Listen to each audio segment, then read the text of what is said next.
हाय दोस्तों, एक बार फिर से आप सभी लोगों का अपना यूट्यूब चैनल YRS क्लास में बहुत बहुत स्वागत है। दोस्तों, इस वीडियो में कक्षा 10 विषय विज्ञान में दोस्तों आपका जो भौतिक विज्ञान है उसमें जो आपका चैप्टर नंबर आपका तीसरा है, मानव नेत्र तथा रंग बिरंगा संसार। इस पाठ में जितने भी महत्वपूर्ण प्रश्न हैं, महत्वपूर्ण परिभाषाएं हैं, मैं आज उन सभी परिभाषाओं को आपके सामने अच्छे तरीके से बताने वाला हूं। तो दोस्तों, सबसे पहले हेडिंग करेंगे हम काले पेन से निकट बिंदु। जिस प्रकार से हम लिखे हैं ऐसे ही आपको एग्जाम में भी लिखना है ताकि आपको अच्छा से अच्छा नंबर आपको मिल सके। दोस्तों, हेडिंग करेंगे काले पेन से निकट बिंदु। दोस्तों, निकट का मतलब होता है पास यानी नजदीक। तो दोस्तों, इसमें लिखेंगे और समझेंगे क्या है, कैसे है। तो दोस्तों, इसमें लिखेंगे वह निकटतम बिंदु जिसे नेत्र अपनी अधिकतम समंजन क्षमता लगाकर वस्तु को स्पष्ट देख सकता है, नेत्र का निकट बिंदु कहलाता है। अथवा नेत्र के निकट जिस न्यूनतम दूरी पर स्थित वस्तु को हम स्पष्ट देख सकते हैं उसे नेत्र का निकट बिंदु कहते हैं। यानी दोस्तों, नेत्र के निकट एक ऐसी दूरी जिसे उस वस्तु को अगर रखा जाता है तो उस वस्तु को हम स्पष्ट रूप से पढ़ सके, देख सकें। जैसे आप सुबह सुबह न्यूज़पेपर पढ़ते हो, अखबार पढ़ते हो ना, तो यानी आप अपने आंख से उस अखबार को इतनी दूरी पर ले जाएं ताकि अखबार में लिखा अक्षर आपको स्पष्ट रूप से दिखाई दे। तो दोस्तों, आंख के निकट और अखबार की जो दूरी होगा वही दूरी हम क्या कहते हैं, निकट बिंदु कहते हैं, निकट दूरी कहते हैं। अगर दोस्तों हम अपने आंख से पेपर की दूरी बढ़ा देंगे तो पेपर में लिखा अक्षर दोस्तों साफ साफ दिखाई नहीं देगा। तो दोस्तों, ये क्या हो जाएगा, आपका दूर बिंदु हो जाएगा। यानी वह निकटतम बिंदु जिसे नेत्र अपनी अधिकतम समंजन क्षमता लगाकर स्पष्ट देख सकता है, यानी पेपर पर लिखा अक्षर स्पष्ट अगर आप देख पा रहे हैं तो वह दूरी क्या होगी दोस्तों, आंख और पेपर के बीच की दूरी आपकी निकट दूरी अर्थात निकट बिंदु कहलाता है। ठीक दोस्तों, उम्मीद करते हैं निकट बिंदु इसे आप अच्छे तरीके से समझ गए होंगे। अब दोस्तों, हेडिंग नंबर आपका दूसरा आता है दूर बिंदु किसे कहते हैं।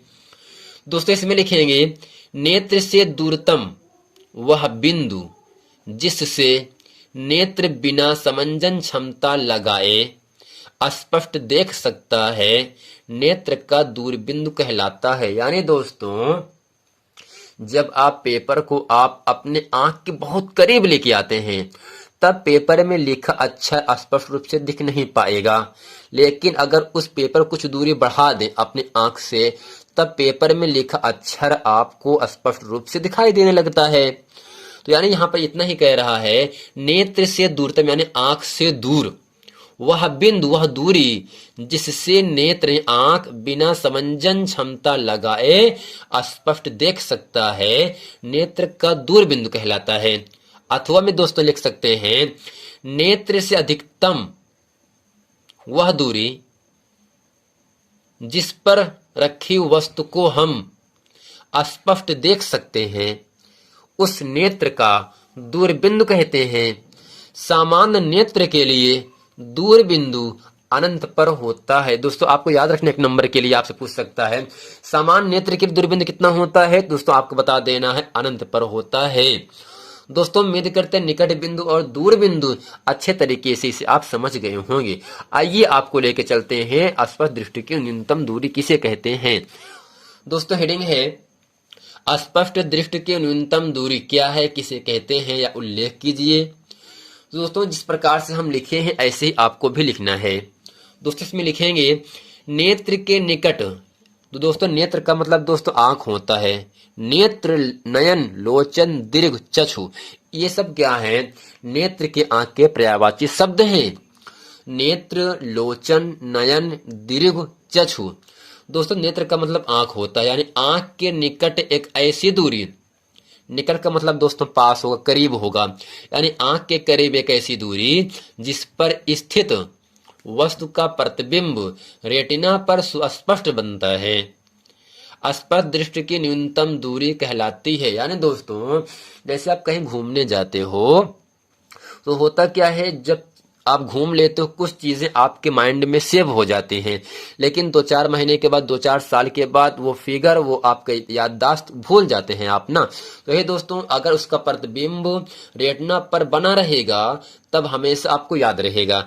अगर वहां से हट जाता है तो आपको उस फिगर, उन सभी याददाश्त आप भूल जाते हो। यानी दोस्तों, नेत्र के निकट एक ऐसी दूरी जिस पर स्थित वस्तु का प्रतिबिंब रेटिना पर सुस्पष्ट बनता है, स्पर्श दृष्टि की न्यूनतम दूरी कहलाती है।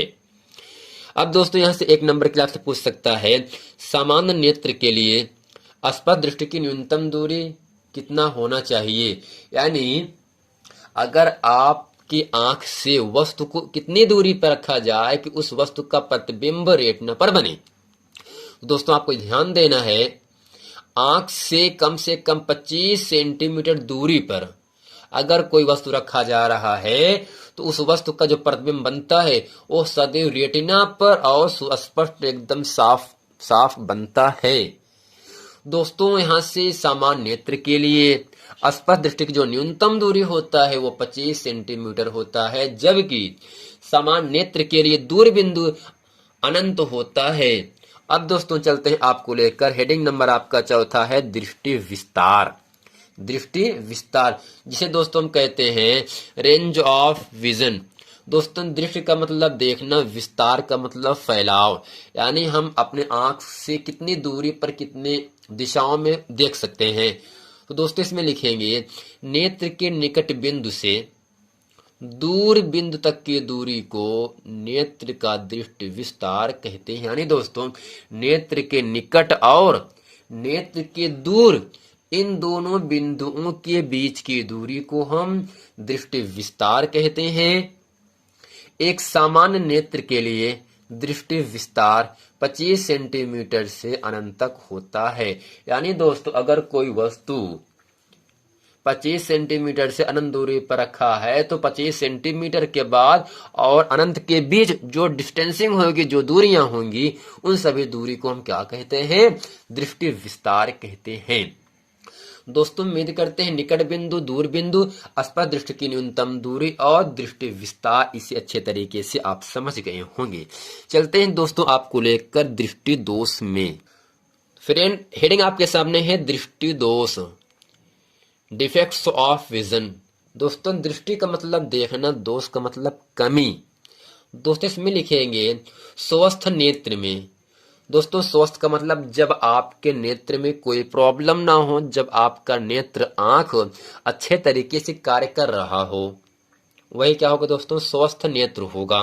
यानी स्वस्थ नेत्र में दृष्टि विस्तार में स्थित सभी वस्तुओं का प्रतिबिंब लेंस द्वारा रेटिना पर बनता है।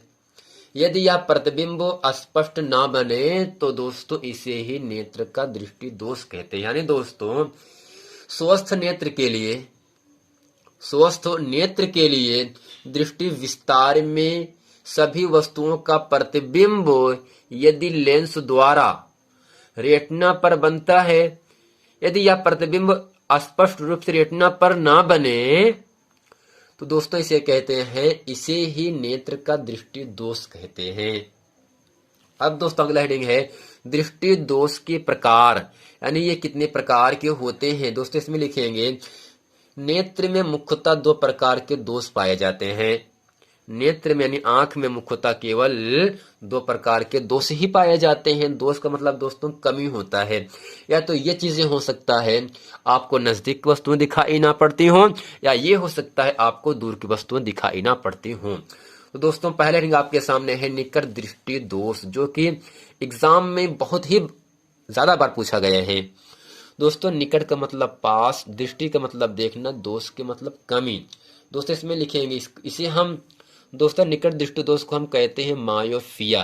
चाहे पूछे निकट दृष्टि दोष किसे कहते हैं, चाहे पूछे मायोपिया है क्या, मायोपिया है क्या, शॉर्ट साइटनेस।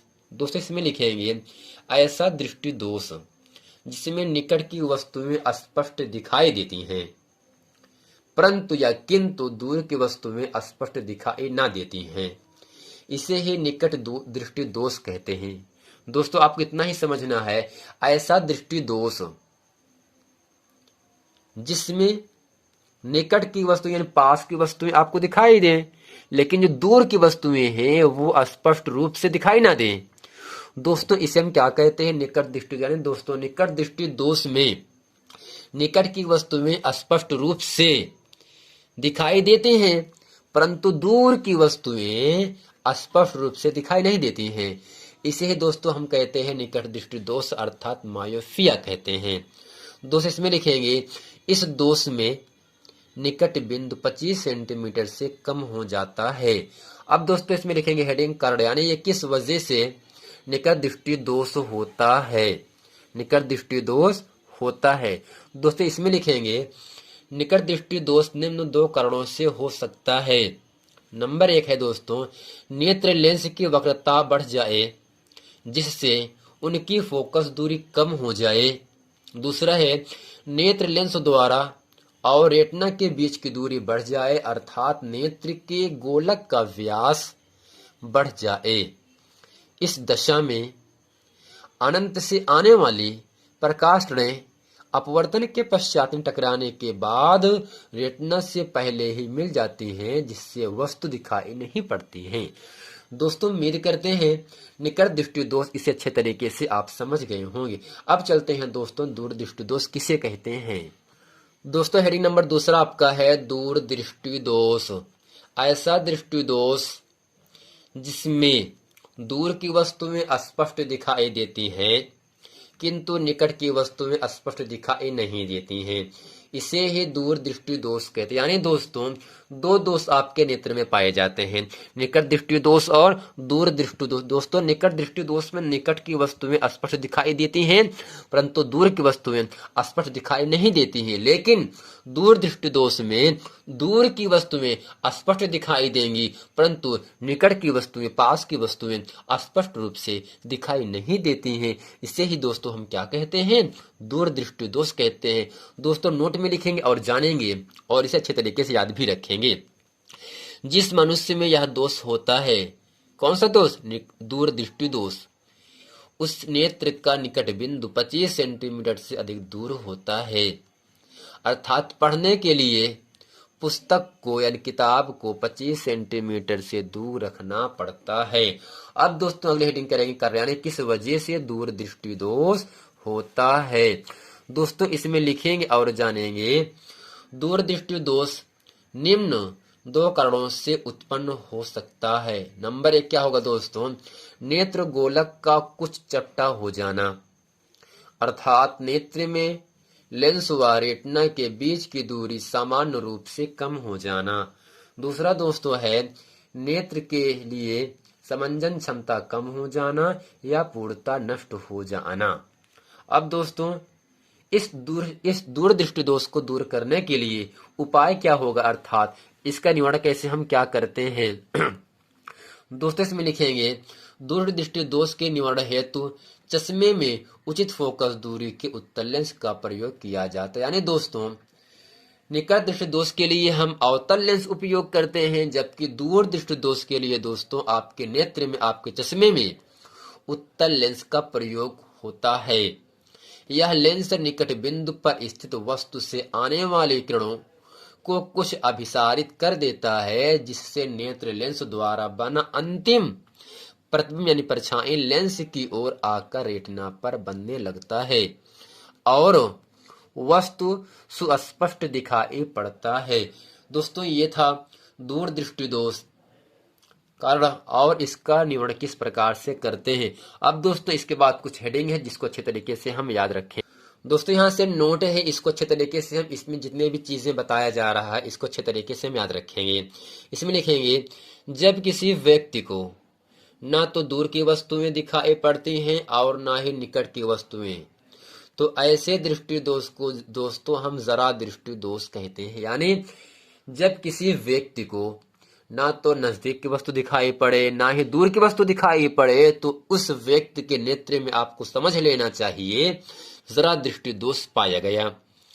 इस दोष को दूर करने के लिए उस व्यक्ति के चश्मे में अवतल तथा उत्तल दोनों लेंसों का प्रयोग किया जाता है। यानी दोस्तों, जो आपका निकट दृष्टि दोष होता है, निकट दृष्टि दोष में निकट की वस्तु में स्पष्ट दिखाई देती है, परंतु दूर की वस्तु में स्पष्ट दिखाई नहीं देती है। निकट दृष्टि दोष को दूर करने के लिए दोस्तों हम अवतल लेंस का प्रयोग करते हैं, जबकि दूर दृष्टि दोष यानी ऐसा दृष्टि दोष जिसमें दूर की वस्तु में स्पष्ट दिखाई देती है और निकट की वस्तु में स्पष्ट दिखाई नहीं देती है, इसे ही दूर दृष्टि दोष अर्थात लॉन्ग साइडनेस कहते हैं, अर्थात हाइपरमेट्रोपिया कहते हैं। और दोस्तों, दूर दृष्टि दोष को दूर करने के लिए हम उत्तल लेंस का प्रयोग करते हैं, और जब किसी व्यक्ति को ना तो दूर की वस्तु दिखाई पड़ती हो ना ही निकट की वस्तु दिखाई पड़ती हो, दोस्तों उस व्यक्ति के नेत्र में जरा दृष्टि दोष हो जाता है, और इस दोष को दूर करने के लिए व्यक्ति के चश्मे में हम अवतल तथा उत्तल लेंस दोनों प्रकार के लेंसों का उपयोग करते हैं। दोस्तों, उम्मीद करते इस वीडियो में जितने भी महत्वपूर्ण परिभाषाएं हम आपको बताए हैं वो सभी परिभाषाएं अच्छे तरीके से आप समझ गए होंगे। दोस्तों, मिलते हैं नेक्स्ट वीडियो में, तब तक के लिए थैंक यू।